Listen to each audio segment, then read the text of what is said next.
Welcome to the podcast, Christina. Thank you so much for joining me. Thanks so much for having me, Lauren.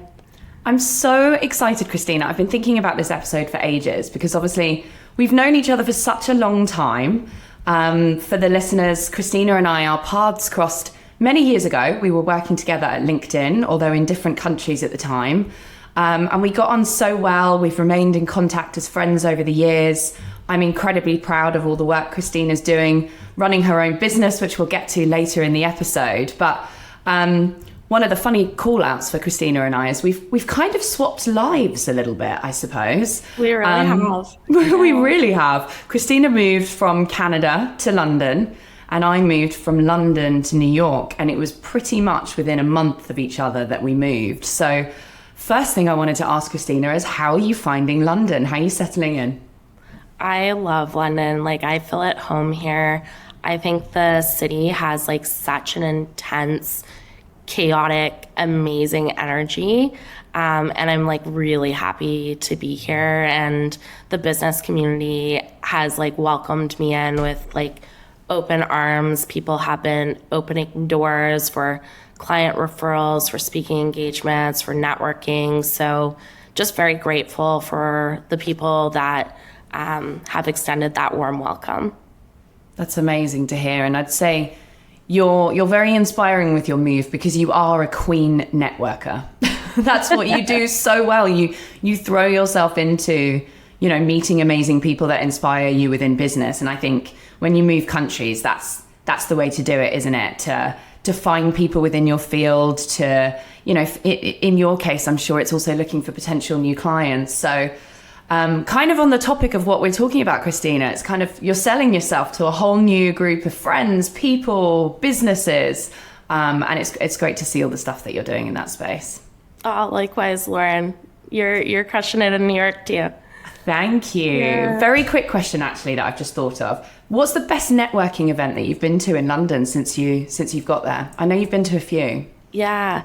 I was invited actually to the TikTok Global Agency Summit. Mm-hmm. And I think that one was the best one for me personally because it was creators and agencies and people that are really passionate about social media.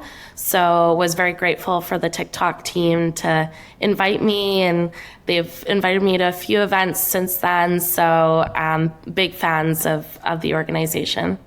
Amazing. And if anyone is interested in sort of treading their toes into TikTok and using it as a social platform, Christina has got quite a big presence on TikTok. So we'll include it in the show notes where you can follow her and get some tips and tricks as well.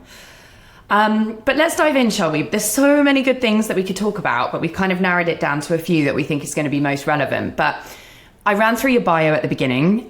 You've worked in brand, social, marketing teams for some pretty big names like LinkedIn, obviously our time together, EY, WestJet, which means probably over the years, you've probably had a lot of sellers trying to sell to you. And given what this podcast is all about, that's something I'd really love to dig in with you a little bit more. So I guess my first question is around, when sellers have tried to reach out to you, what's been successful or what's been a total disaster? Yeah, that's a great question. And I have had hundreds of interactions with enterprise sellers. So I think I'm a pretty good gauge of what works and what doesn't work. I think there's three things that jump off for me that just don't work in enterprise sales. I think one is pressure. The second is being transactional.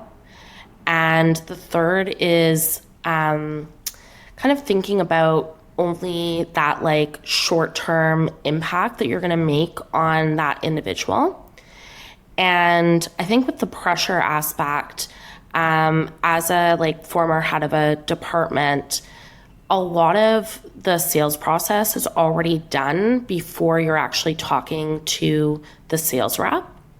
So when a sales rep comes along, you're probably already decided as a head of the department. But what you're trying to do is you're trying to get others on board. So you're trying to get your counterparts maybe in product or operations or your CEO or your head of sales aligned and together. And so what you really need that enterprise sales rep to do is help you along in that journey and help you along with that internal sales process and supplying you resources and making sure that they have your back. You don't really need them to sell to you. You need them to sell to the other individuals. So for me, like, I think like enterprise sales reps need to approach that conversation very differently. And then with a lot of the sales reps, you can kind of see through if they're being transactional or if they're truly caring about that relationship. And what I've seen in the past is like people that you can tell they're just in it for that like short-term sale. They're only kind of thinking about their quota or their needs rather than the needs of like your organization or your team. So for me, as like a former head of marketing, what I really appreciated was the people that took the time to like develop more of that relational activity rather than that transaction activity. That's amazing. I think there's twofold my answer to that one, or maybe even spinning off a few questions. Yeah. So pressure is a really interesting one because it is in our industry, in my opinion, from a sales perspective, it comes from top down, right? Of you know, course, the quotas, yeah. the targets are set and they're put on the teams. I think what they're not factoring in is looking at things like the average sales cycle and how many decision makers are involved in buying. And I think what's really interesting for me is I sell to marketers. So a lot of the time I'm bringing educational content to marketers about tech buying. And we talk about how many people are involved in tech buying decisions and how many people you need to be influencing. But it's so funny how many sellers don't use the information they tell their clients for themselves. You know, for me, that is the most important thing, is making sure that not just the one stakeholder that I'm working on building a proposal with is in the know of everything we do. But to your point, I mean, one of the things that I do is I might build them a business case that is everything that I've heard. So all of their goals, all of their KPIs, all of the metrics of success for that program, work collaboratively with my stakeholder, but build something that they can share internally with all the other people that they're going to have to get on board and say, this is the right partner for us. You're kind of doing that work for them. Absolutely. But I think like built out resources you can give, the better that person's going to be able to sell internally. And like I've had like social management platforms, CRMs, other SaaS-based software sell into me, and I'm like, literally just build me a deck that I can give to my CEO that's polished, that's concise, and that like articulates the why behind this software, so that can ease my workload and being able to like sell internally. And I think like an important part of that process too is like not over promising within that product set, because I've also had sales professionals like promise me features that were like actually on the roadmap and not actually integrated. And then I bought the software, tried to use it for a particular task, and then realized, oh, my team actually can't do that right now because that's a feature on the roadmap, not a feature actually implemented. So I think another thing that I didn't mention is kind of that over-promising that really hinders that sales relationship. So I think for sellers as well, where you feel under pressure, you have numbers to hit, right? You're influencing your clients. I think it's really important to also be selling internally. What I mean by that is going back to your business and explaining all of the things that you're doing to add value, to educate your buyers, to influence all the right stakeholders, and how actually that part might take a little bit of time, but if it's done correctly, you're going to get to the goals that you've been set. Because I think that's an interesting one to touch on, Christina, where some of the things that you've mentioned, I'm feeling are potentially indicative of sellers that are just so worried about hitting that number. They're so afraid that they're not going to get to that target. And I think that culture shift is something that we really need to focus on. And I think for sellers listening, and I'd love your advice on this too, but for sellers listening, I'd say, if you're interviewing for companies, always talk to them about, like I said at the beginning, the average buying cycle and how they need to be on board with your journey, that building relationships and educating your buyers and influencing all the right people takes time. And if they don't seem to be on board with that, then maybe they're not going to be the right business for you. Do you have any thoughts on that for sellers who are maybe a bit concerned and using the wrong tactics? Because that's what I really want sellers to avoid, is doing things properly and well. Yeah, I think you're right that the sales culture really comes from the top down. And so if you're at an organization that doesn't recognize that sales is a relationship and it's not a transaction, then you kind of encourage that transactional behavior, and it's hard to break that habit. So as sellers, I would educate up and tell your leadership how many decision makers are actually involved and how complex the purchase decision is, because a lot of the software decisions that I would personally be responsible for making, they're in my budget. I would still have to get approval from procurement teams, operational teams, legal teams, product teams, my CEO. It could be up to 15 people that I had to get buy-in from in order to say, okay, I'm going to go ahead and purchase this software.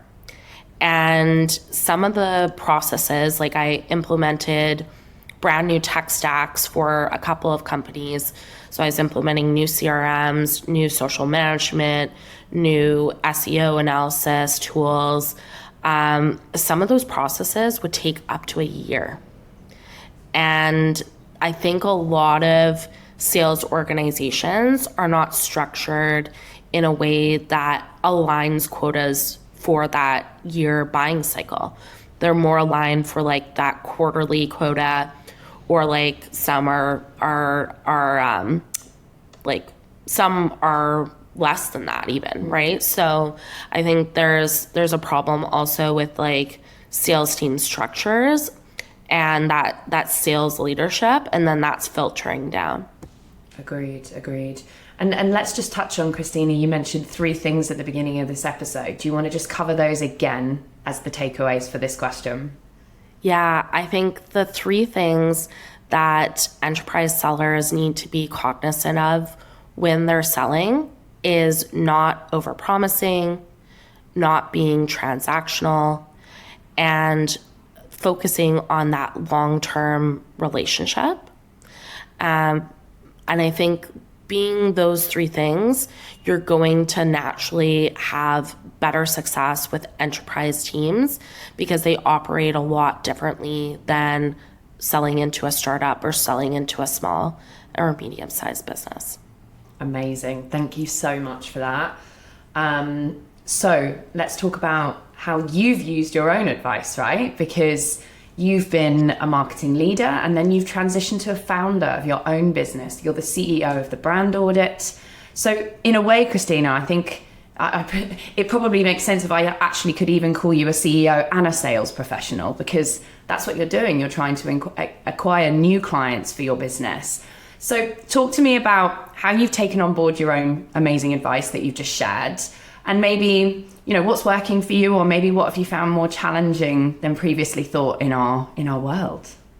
Yeah, the transition has actually been quite an easy one for me, because I feel like internally at these enterprise companies, all I was doing was selling. I was selling my strategy, I was selling my team, I was selling internally to get buy-in for tech buying decisions. So I feel like a significant part of my job as a former head of marketing, a former head of brand, was kind of selling internally. And now I've kind of shifted to selling externally. and kind of advocating for my own company and getting new clients, getting new partners. And really, I've taken that same advice of I'm looking at that long-term relationship-orientated approach.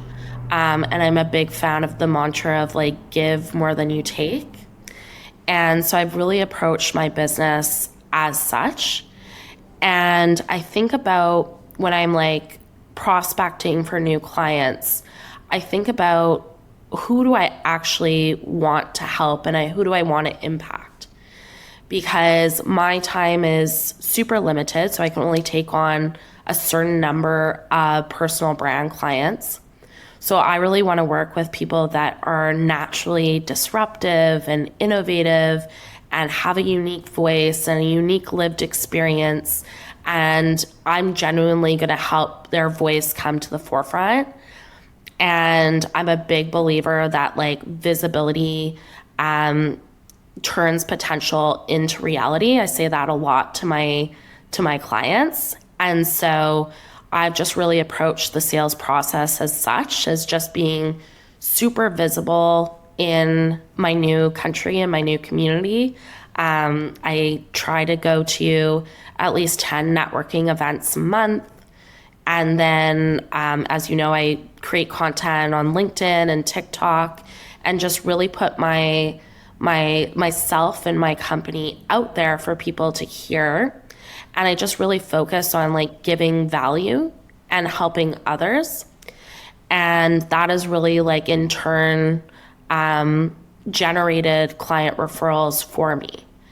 And like most of my sales this year are just client referrals. There are people that have done my masterclass or done consulting with me or hired me as an executive ghostwriter or have had some enterprise social help and really just like opened doors for me because they've seen the work that I've done. So I really approach the sales process really organically. And I think that salespeople that do that like are naturally more successful. It might take a longer time. Like I've been in business now almost 4 years. So I've kind of gotten over that initial hurdle of starting a business and getting those initial clients. But I think like once that ball gets rolling, it doesn't stop rolling. It really doesn't. And you know, you spend a lot of time producing amazing content. You know, your blogs are taking off a lot at the moment because obviously it's very human, authentic content that you're producing out there.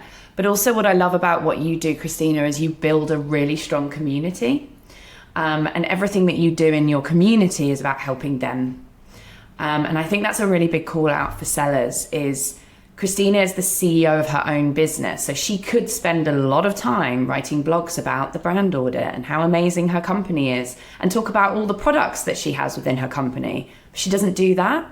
She approaches it from a community angle of, hey, you know, if you're looking into your personal branding strategy, this is what you can think about. This is what you should be doing. Here's some interesting content to help you along that journey. And I think sellers need to remember that carving out time in your diary to consider how you're going to give back is far more valuable than pushing product and pushing your company front and center. So I guess the spin-off question for that, Christina, and then I'd love to talk about personal brand, but the spin-off question for that is how many hours do you dedicate per week to producing content, sitting down and writing or giving back to your community? Yeah, it's hard to quantify because I actually do it in batch content. So I usually do it quarterly and I'll sit down and maybe take like 5-6 hours to like record videos and then write my content and then edit it. And then I will probably spend maybe like 2 hours a month kind of scheduling that content. I'm lucky to have a partnership with Hootsuite, so I schedule it all through a social management platform, and actually have like content ready to go till like the end of this year. So I don't spend a ton of time on like that initial like weekly content, because I batch it kind of quarterly. That's amazing. Really great tip then. Batch content. Every day we're absorbing ourselves or learning something within our field. Write it down. Think about how you can shape that into some content you can put out into the world. So thank you for that. Yeah, so let's. It's not relying on like the discipline to like produce content daily or weekly. It's like more relying on the systems. So if you can set a system up in place where you're like creating content in a batch format, and then you're loading it into a scheduler, then it's kind of like set it and forget it, instead of constantly having to be like checking into your platforms and monitoring, because that requires a lot of productivity switching costs. So I'm a big advocate to my clients, and especially if you're a seller, like you're a busy human, think about how do you create systems around yourself so that you can do what you need to do in a more productive, efficient way. Amazing. And putting content out there is fundamental to building a personal brand. And obviously that's what you do at the Brand Audit. You help executives build their personal brand. I've done your masterclass. I thought it was amazing. So if anyone's not sure of what their personal brand even is, reach out to Christina afterwards. But just very quickly, personal branding. Why is this so important for sellers specifically? Yeah, as sellers, like the buying process is about 80% done before you're getting to a sales rep. And that's data that we got from LinkedIn directly on the B2B buying process. So as a seller, you need to be kind of ready when your buyer is ready to talk. And you need to be top of mind when your buyer comes to you, right? And so if you're putting out there meaningful content and meaningful kind of information for your buyer, they're naturally gonna like trust you once they get to like that conversation part. They're gonna feel like they know you. They're gonna feel like they have a parasocial relationship with you if they're seeing you in your feed and seeing you engage with their content. And I actually like do a masterclass specifically for sales teams to help them with that process, because it's important not to just like be posting content, but it's also important to be like following your audience, seeing what is pertinent and important in their lives, engaging, commenting on their content, and like developing that online relationship so that when you get in person or when you get on a VC call with the prospect ready to pitch, like you already have that initial foundation and that relationship built up.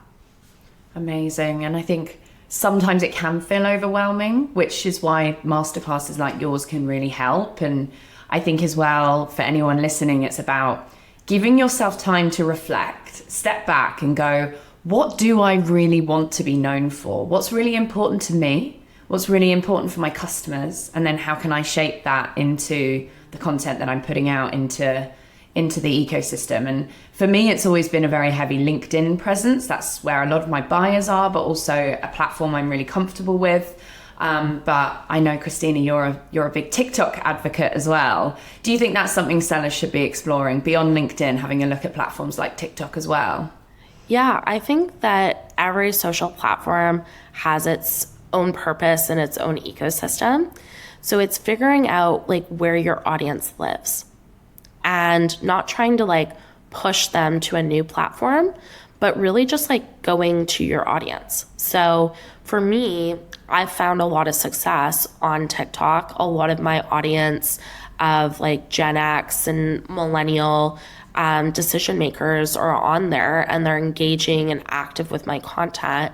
So it's actually my number one lead generator, which is shocking because like I worked at LinkedIn, I come from LinkedIn, I teach LinkedIn.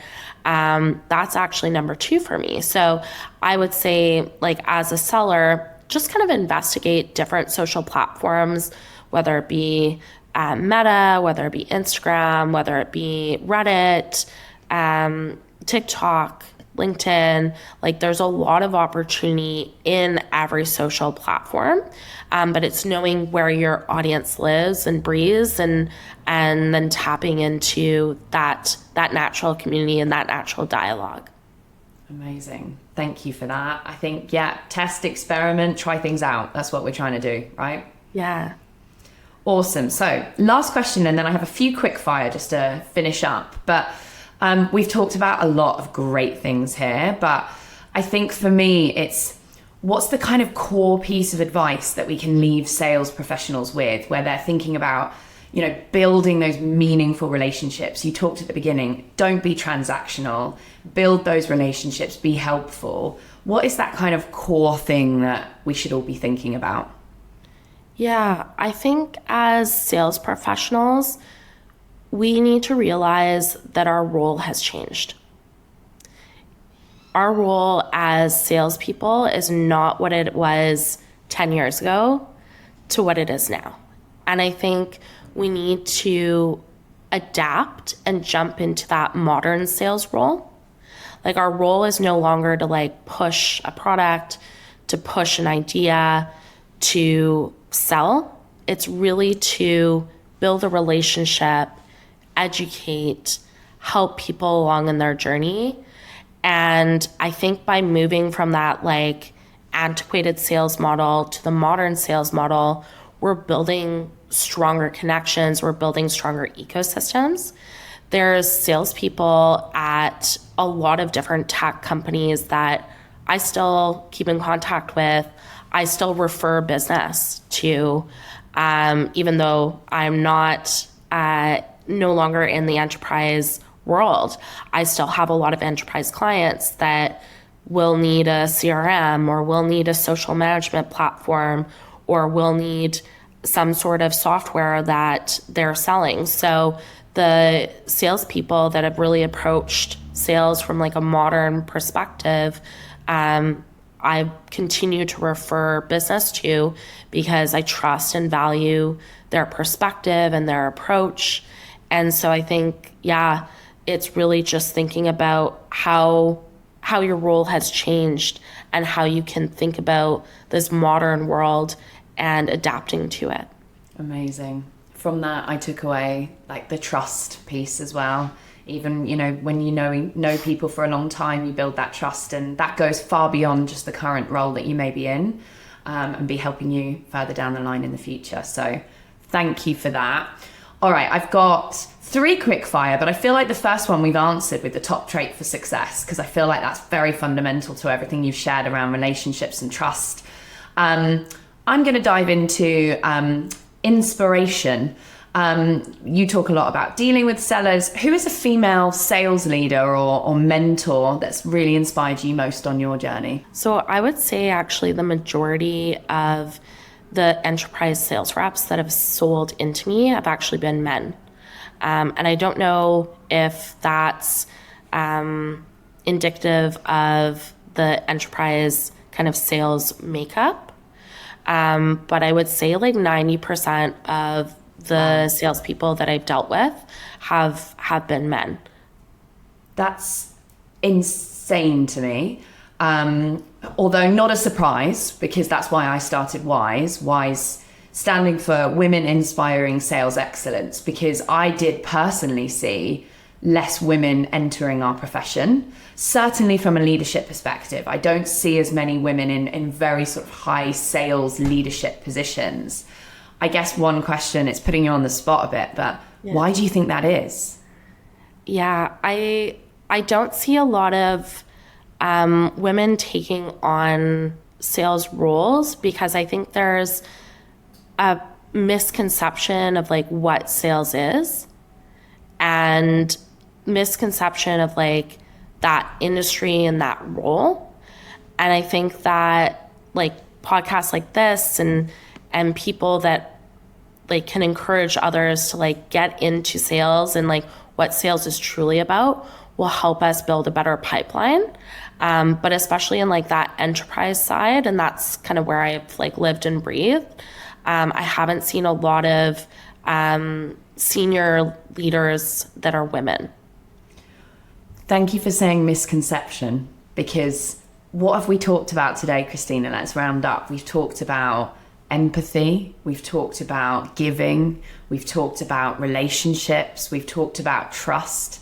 Those are all traits that women hold in abundance.